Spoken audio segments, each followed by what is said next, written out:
ഞാൻ ഈ കേസുമായി ബന്ധപ്പെട്ടൊരു കാര്യം, ഇപ്പം നിങ്ങൾക്കെതിരെ ഒരു സ്ത്രീയോ പുരുഷനോ ആരും ആയിക്കോട്ടെ ഒരു കള്ളക്കേസ് കൊടുക്കുന്നു എന്ന് കരുതുക.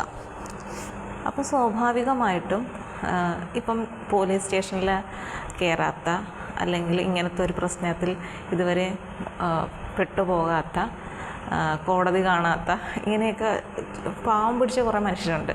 ഒന്നിലും പെടാതെ ഇച്ചിരി ഭയഭക്തി ബഹുമാനത്തോടെ നമ്മുടെ നിയമവ്യവസ്ഥയെ നോക്കിക്കാണുന്ന ഒരു വിഭാഗം ആളുകളുണ്ട്. അവരെന്താണ്, അവരവരുടെ കാര്യങ്ങളൊക്കെ നോക്കി ആവശ്യമില്ലാത്ത ഒരു കാര്യത്തിൽ ഇടപെടാതെ ഒക്കെ പോകുന്നു കാണും. അപ്പം ഞാൻ കഴിഞ്ഞ ഒരു വീഡിയോയിൽ പറഞ്ഞ പോലെ ചിലപ്പോൾ ചില സ്ത്രീകളോ അല്ലെങ്കിൽ പുരുഷന്മാരോ ആയിക്കോട്ടെ ചില തെറ്റിദ്ധാരണകളുടെ പുറത്തോ അല്ലെങ്കിൽ ഒരാൾക്ക് ഇപ്പം നിങ്ങളെ ഏതെങ്കിലും രീതിയിൽ മോശക്കാരനാക്കാം എന്ന ഉദ്ദേശത്തോടു കൂടിയോ ഒക്കെ നിങ്ങൾക്കെതിരെ ഒരു തെറ്റായ കേസ് കൊടുത്തു എന്ന് വിചാരിക്കുക. ആദ്യം കേസല്ല വരുന്നത്, സ്റ്റേഷനിൽ കൊണ്ടുപോയി പരാതിയാണ് കൊടുക്കുന്നത്. ആ പരാതി പരിഹരിച്ചില്ലെങ്കിലാണ് അത് കേസായി മാറുക എന്നുള്ളത്. അപ്പോൾ ചെറിയൊരു അന്വേഷണമുണ്ട്, അതിനുശേഷമാണ് കേസ് എന്ന രീതിയിലേക്ക് പോകുന്നത്. FIR ഇടുന്നതും മറ്റു കാര്യങ്ങളൊക്കെ ഉണ്ട് അതിനകത്തിൽ. അപ്പോൾ ആദ്യം നമുക്കെതിരെ ഒരു പരാതി കിട്ടിക്കഴിഞ്ഞാൽ ആ പരാതിയുടെ എന്തിനെക്കുറിച്ചാണ് അല്ലെങ്കിൽ എന്തുമായി ബന്ധപ്പെട്ട പരാതിയാണ് എന്നുള്ളതാണ്. അപ്പോൾ സ്ത്രീകൾക്കെതിരെയുള്ള പരാതിയാണെങ്കിൽ അത് ഒരുപാട് വൈകത്തില്ല, എത്രയും പെട്ടെന്ന് നിങ്ങളെ അന്വേഷിച്ച് പോലീസ് നിങ്ങളുടെ വീട്ടിൽ വന്നിരിക്കും. അല്ല മറ്റ് എന്തെങ്കിലും തർക്കമോ അങ്ങനെയൊക്കെയുള്ള ചെറിയ ചെറിയ കാര്യങ്ങളൊക്കെ ഉണ്ടല്ലോ, വലിയ പ്രശ്നം, ഇപ്പം കുടുംബപരമായിട്ടുള്ള പ്രശ്നങ്ങൾ അല്ലെങ്കിൽ അതിര് തർക്കം അങ്ങനെയൊക്കെയുള്ളതാണെന്നുണ്ടെങ്കിൽ നിങ്ങൾക്ക് എതിരെ പരാതി വന്നു കഴിഞ്ഞാൽ നേരെ നിങ്ങളെ സ്റ്റേഷനിലേക്ക് വിളിപ്പിക്കുകയാണ് ചെയ്യുന്നത്. അപ്പോൾ ഇതിങ്ങനെയുള്ള കാര്യങ്ങളെക്കുറിച്ചൊന്നും അറിയാത്ത, ഇതിന് മുമ്പൊരു ഇതൊന്നും ഇല്ലാത്ത പാവം പിടിച്ച മനുഷ്യരുണ്ട്. അവർക്ക് ഭയങ്കര ടെൻഷനായിരിക്കും. അപ്പം നിങ്ങൾ ആദ്യം ചിന്തിക്കുന്നത് ഇതിൽ നിന്ന് എങ്ങനെ ഊരാം എന്നതിനെക്കുറിച്ചല്ല. ആദ്യം ചിന്തിക്കുന്നത് സ്റ്റേഷനിലോട്ട് പോകാതെ ഇരിക്കാൻ ആദ്യം നമ്മൾ എന്ത് ചെയ്യും, ഏതെങ്കിലും ഒരു രാഷ്ട്രീയ പ്രവർത്തകയോ നമ്മുടെ വാർഡിലെ മെമ്പർ അല്ലെങ്കിൽ അറിയാവുന്ന സുഹൃത്തുക്കൾ, അങ്ങനെ ആരെങ്കിലും പെട്ടെന്ന് കോണ്ടാക്റ്റ് ചെയ്തിട്ട് കാര്യങ്ങൾ അവരോട് സംസാരിച്ചിട്ട് ഇപ്പം പോലീസ് സ്റ്റേഷനിലേക്ക് ചെല്ലാനാണ് പറയുന്നതെങ്കിൽ നിങ്ങൾ അവരോട് സംസാരിച്ചിട്ട് അവരുമായിട്ടൊക്കെ സ്റ്റേഷനിലേക്ക് പോവും, കാര്യങ്ങൾ സംസാരിക്കും. അങ്ങനെയാണ് പോകുന്നത്. അത് നോർമലായിട്ടുള്ള ചെറിയ ചെറിയ കേസുകൾക്ക്. നേരെ മറിച്ച് നിങ്ങൾക്കെതിരെ ഒരു റേപ്പ് കേസാണ്, ഒരു സ്ത്രീയെ കടന്നു പിടിച്ചു, ഉപദ്രവിച്ചു, അങ്ങനെ തല്ലി, അങ്ങനെയൊക്കെയുള്ള മോശമായ രീതിയിലുള്ള എന്തെങ്കിലും ഒരു കേസാണെങ്കിൽ ഇത്തരത്തിലുള്ള വിളിച്ച് ചോദിക്കലോ കാര്യങ്ങളോ ഒന്നുമില്ല. പരാതി കിട്ടും, അപ്പോഴേ അവിടെ നിന്ന് പോലീസുകാർ വരും, വീട്ടിൽ വരും. നിങ്ങളവിടെ ഉണ്ടെങ്കിൽ നിങ്ങളെ അപ്പോൾ തന്നെ ജീപ്പിൽ കൊണ്ടുപോകും. പിന്നെ ഈ കേസ് ഫേക്കാണോ ഇല്ലയോ എന്ന് ഒരിക്കലും പോലീസുകാർക്ക് അറിയത്തില്ല. അപ്പം നിങ്ങൾ നിരപരാധിയായിരിക്കാം, പക്ഷേ അവിടെ കൊടുത്തിരിക്കുന്ന പരാതികൾ മേൽ നിങ്ങൾ കുറ്റക്കാരനാണ് ഉള്ള ഒരു മുൻധാരണയുമായിട്ടാണ് പോലീസുകാർ വരുന്നത്. മറ്റേ ഒരു സിനിമയിൽ പറയുന്നത് പോലെ നമുക്കറിയാം, പോലീസുകാർ എന്ന് പറയുമ്പോൾ അവർക്ക് അവരുടേതായിട്ടുള്ള ഒരു രീതിയുണ്ട്. അത് ഇത്തരത്തിലുള്ള ഒരു റേപ്പ് കേസും മറ്റുമൊക്കെ ആകുമ്പോൾ അവർ അതിൻ്റേതായിട്ടുള്ള രീതിയിൽ നമ്മളെ പുരുഷന്മാരെ കൈകാര്യം ചെയ്യാനായിട്ട് തയ്യാറാകും. അപ്പോൾ നിങ്ങൾ ആദ്യം ചെയ്യേണ്ടത്, അങ്ങനൊന്നും ഉണ്ടായിക്കഴിഞ്ഞാൽ അറ്റ് പ്രസൻറ്റ് ചെയ്യേണ്ടത് നിങ്ങൾക്കറിയാവുന്ന ആരെങ്കിലും, ഇപ്പം മെമ്പർ ഉൾപ്പെടെ ഏതെങ്കിലും ഒരു ആൾ, അറിയാവുന്ന ഒരു രാഷ്ട്രീയക്കാരനോ അല്ലെങ്കിൽ വക്കീൽ, നിങ്ങളുടെ ഫാമിലി ഫ്രണ്ടായിട്ടുള്ള വക്കീലോ, അങ്ങനെ ഈ നിയമമായിട്ട് അറിയാവുന്ന ആരെങ്കിലും എത്രയും പെട്ടെന്ന് കോണ്ടാക്റ്റ് ചെയ്യുക. ഇപ്പം നിങ്ങളുടെ വീട്ടിൽ നിന്ന് സ്റ്റേഷൻ വരെ എത്താനുള്ള ആ ഒരു സമയത്തിനുള്ളിൽ നിങ്ങൾ ആ ഒരു കോണ്ടാക്റ്റ് എത്രയും പെട്ടെന്ന് നിങ്ങൾക്ക് ചെയ്യാൻ സമയം കിട്ടില്ല, അവരപ്പോഴും ചിലപ്പം കൊണ്ടുപോകും. അപ്പോൾ വീട്ടിലുള്ളവർ എത്രയും പെട്ടെന്ന് ചെയ്യുക എന്നുള്ളതാണ് ആദ്യം ചെയ്യേണ്ടത്. കാരണം പോലീസുകാർക്ക് നിങ്ങളെക്കുറിച്ചൊന്നും അറിയില്ല. അപ്പോൾ അവിടെ ചെല്ലുന്നു കഴിയുമ്പോൾ നിങ്ങളോട് ചോദ്യം ചെയ്യുന്ന രീതിയൊക്കെ എങ്ങനെയായിരിക്കും, ചിലപ്പോൾ നിങ്ങൾ ഉപദ്രവിക്കുന്ന പോലീസുകാരുണ്ട്. അപ്പോൾ ഉപദ്രവിക്കും. കാരണം അവർക്ക് ഒരാളിനെ കിട്ടിയതാണ്, അവർ ഉപദ്രവിക്കാനുള്ളത് അവർ ഉപദ്രവിക്കും. ചിലരുണ്ട് മാന്യമായ രീതിയിൽ കാര്യങ്ങൾ ചോദിച്ചു മനസ്സിലാക്കുന്നുണ്ട്, അതിലൊക്കെ ഉണ്ട് എന്ന് നമുക്ക് പ്രതീക്ഷിക്കാം. എന്തായാലും ഇങ്ങനെയുള്ള പ്രതികളോട് ആരും തന്നെ അങ്ങനെ പോലീസുകാർ മാന്യമായ രീതിയിൽ പെരുമാറും എന്ന് തോന്നുന്നില്ല. ഉപദ്രവിക്കും എന്നുള്ള കാര്യത്തിൽ ഒരു ഇതുണ്ട്. നമ്മൾ കൂടുതൽ ഇതായിട്ട് പറയാൻ പാടില്ലല്ലോ. അപ്പോൾ അങ്ങനെ അപ്പോൾ എന്ത് ചെയ്യും? പിന്നെ ഒരു കാര്യമുണ്ട്, വീട്ടിൽ നിന്ന് അവരുടെ പോലീസ് ജീപ്പിലാണ് കൊണ്ടുപോകുന്നത്. അപ്പോൾ വേണമെങ്കിലും എന്തെങ്കിലും ചെയ്യണമെങ്കിൽ ചെയ്യാം. അതൊക്കെ ഓരോരുത്തരുടെയും മനസ്സ് പോലൊക്കെ ഇരിക്കും. പിന്നെ കുറേ വാക്കുകൾ കൊണ്ട് നിങ്ങളെ നന്നായിട്ട് വേദനിപ്പിക്കും. അതിലൊരു മാറ്റവുമില്ല, അല്ലേ? അപ്പം നിങ്ങൾക്കെതിരെ ഇങ്ങനെയുള്ളൊരു കേസിനോട് ഇത് തയ്യാറാകുന്നുണ്ട് എവിടെ നിന്നെങ്കിലും ഉള്ള അറിവ് കിട്ടിക്കഴിഞ്ഞാൽ അപ്പോഴേ നിങ്ങൾ അതിനുള്ള മുൻകരുതലുകൾ എടുക്കണം. നിങ്ങൾ തെറ്റ് ചെയ്തിട്ടുണ്ടെങ്കിൽ നിങ്ങൾ നിയമത്തിന് മുന്നിൽ കീഴടങ്ങുകയാണ് തന്നെയാണ് വേണ്ടത്.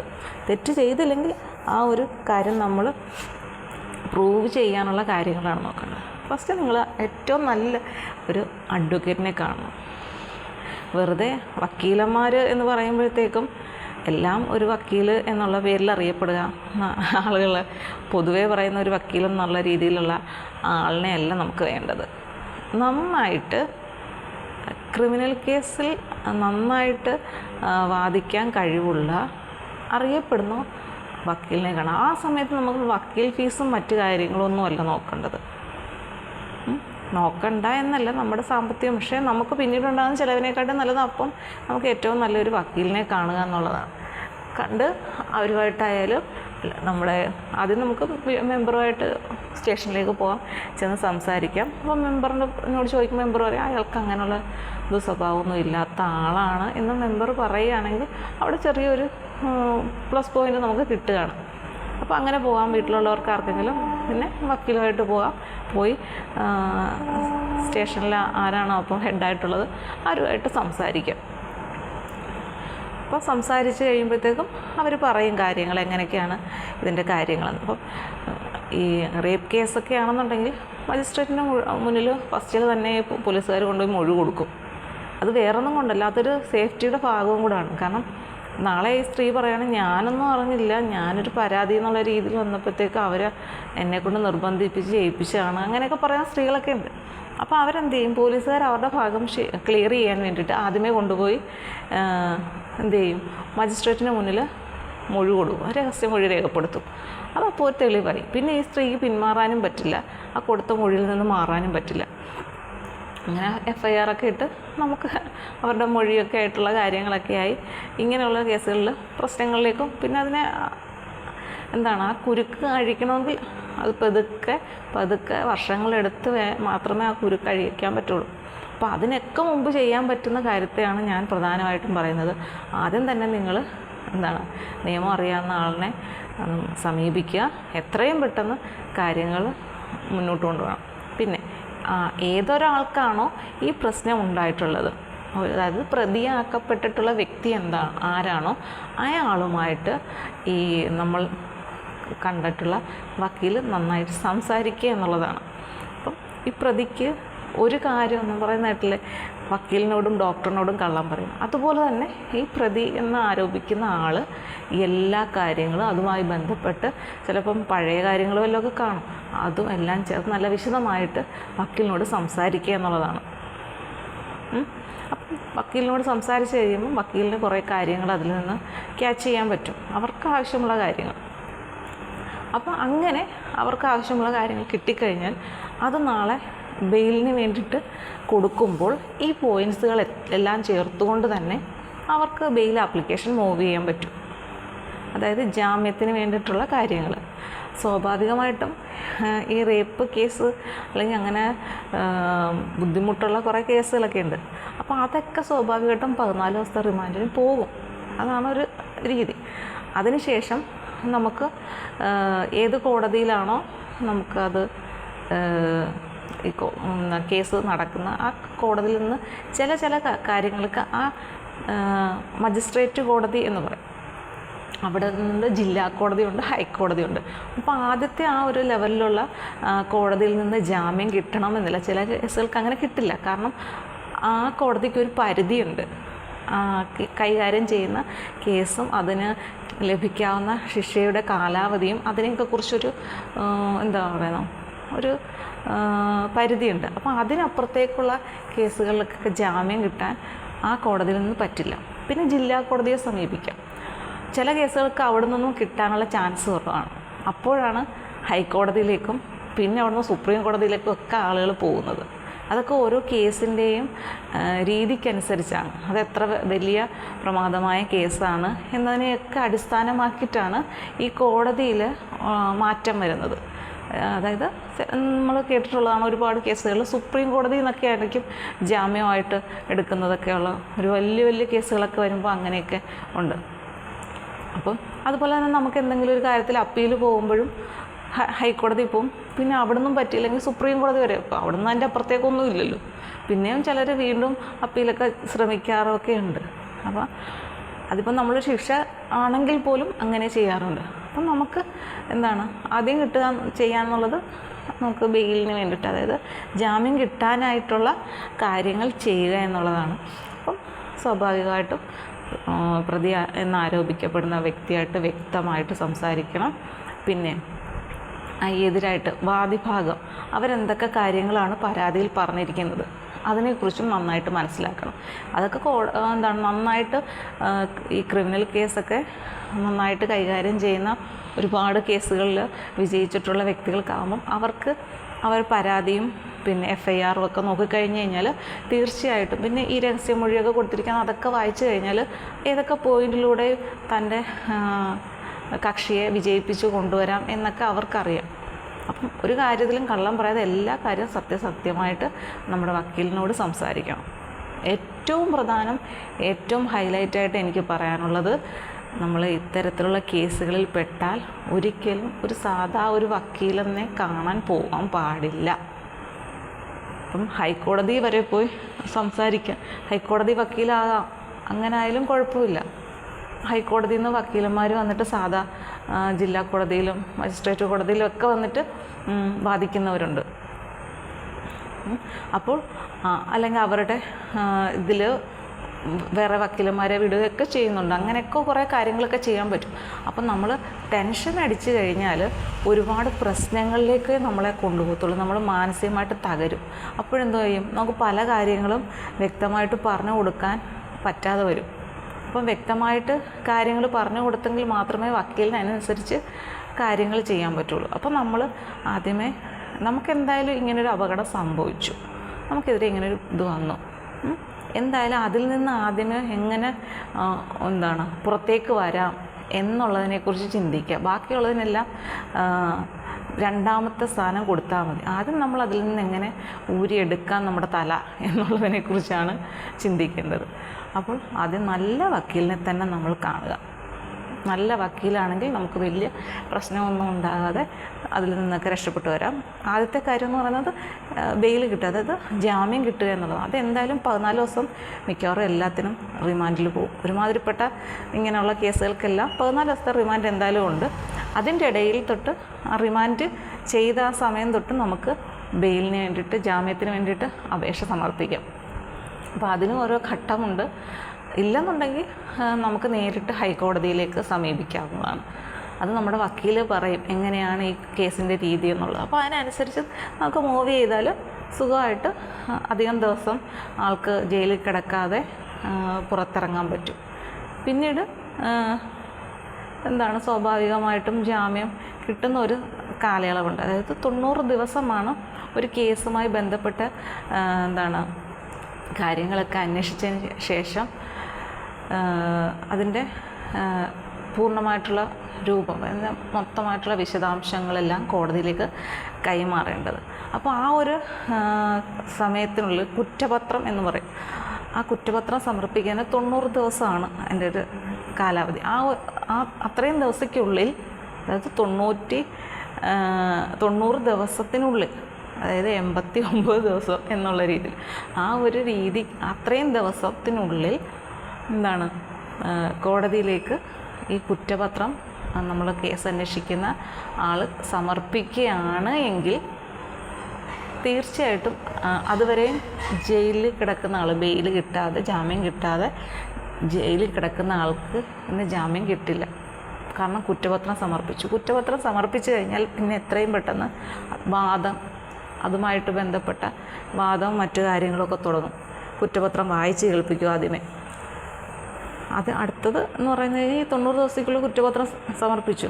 അപ്പം നേരെ ഇയാൾക്ക് ഉള്ള ലെറ്റർ പോവും, ഇത്രാം തീയതി ഹാജരാകാൻ പറയും. അതിന് കുറേ ഘട്ടങ്ങളൊക്കെ ഉണ്ട്. പിന്നെ കുറ്റപത്രം വായിച്ച് കേൾപ്പിക്കും.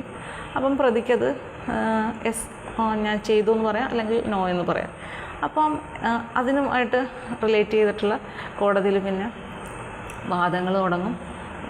വാദിയും പ്രതിയും ആയിട്ടും സംസാരമുണ്ടാകും.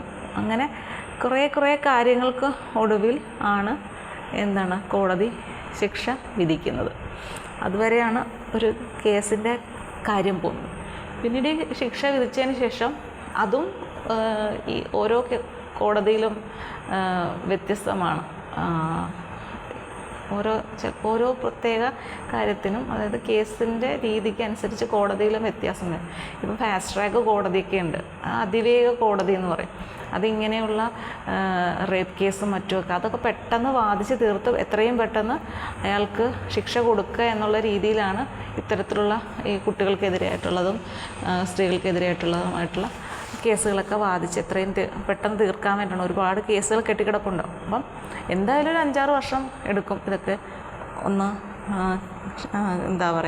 കേസൊന്ന് തീർന്നു വരാൻ. ഇപ്പോഴും തീരാത്ത എത്രയോ കേസുകൾ നമുക്കറിയാം.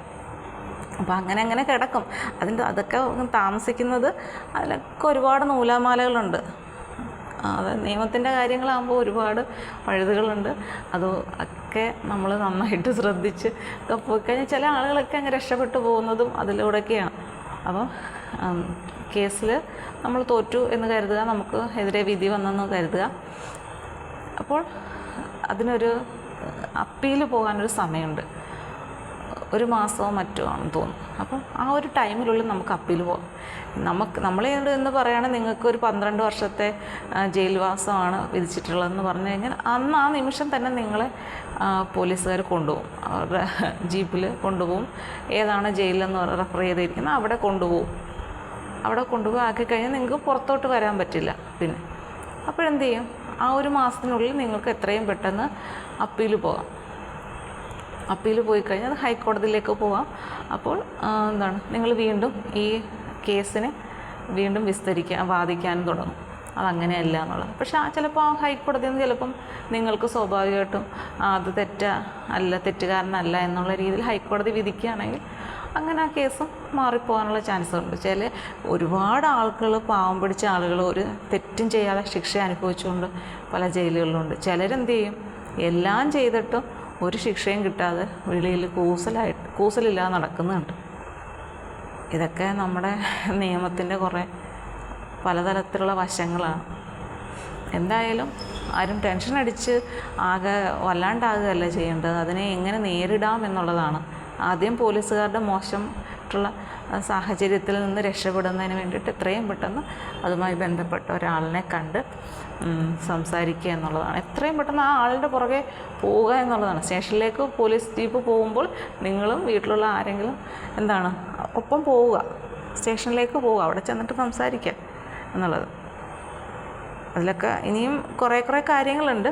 എന്തെങ്കിലുമൊക്കെ ആർക്കെങ്കിലും അറിയണമെന്നുണ്ടെങ്കിൽ ചോദിച്ചാൽ എനിക്കറിയാവുന്ന കാര്യങ്ങളൊക്കെ ഞാൻ പറഞ്ഞുതരാം.